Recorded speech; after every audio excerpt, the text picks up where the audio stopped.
Look, this is a big deal. And there's a part of me that actually almost feels sorry for him, because the last personal attorney of President Trump to have search warrants executed on his apartment, Michael Cohen, ended up in jail.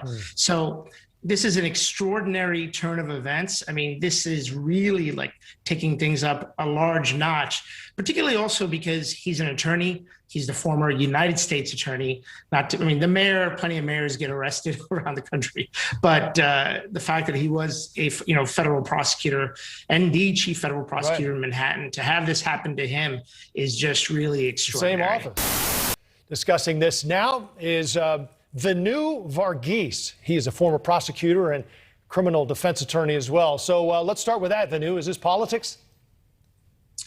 I think this was going to happen, whether it's politics or not. This had to be investigated. I think Giuliani put himself in a position that he's fallen so far from grace, from being, as you mentioned, America's mayor, to being ridiculed in Borat, to having hair dye come out at the not Four Seasons Hotel, but the Four Seasons landscaping place where he claimed election fraud, to having his own daughter, the sister of his son, who just was complaining, talking about doing threesomes with married couple. Things have just fallen very badly for him. Look, this is a big deal, and there's a part of me that actually almost feels sorry for him, because the last personal attorney of President Trump to have search warrants executed on his apartment, Michael Cohen, ended up in jail.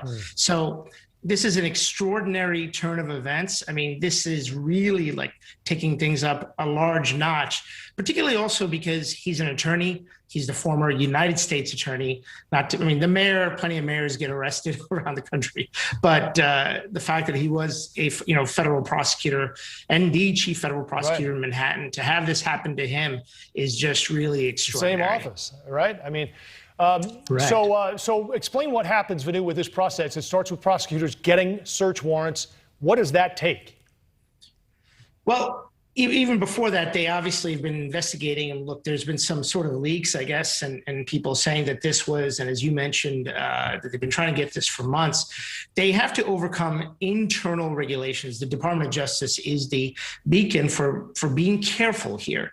So they have internal regulations within its own U.S. Attorney Manual that talks about the situations when you can get a search warrant done on a lawyer, and it's only when you can't get evidence any other way. That's part of one of the guidelines for getting it. So they had to have convinced a judge they couldn't have gotten it anywhere else, or at least convince themselves first, and then go before a judge, and then get a judge to sign off on it. Obviously, whoever signed off on it had to know this is Rudy Giuliani, and potentially that this search warrant itself will be heavily scrutinized, the way that the FISA warrants and other things became heavily scrutinized. So I would imagine that the support for this was ample, because otherwise you're not going to get a search warrant on Rudy Giuliani. What are they looking for, Vinoo?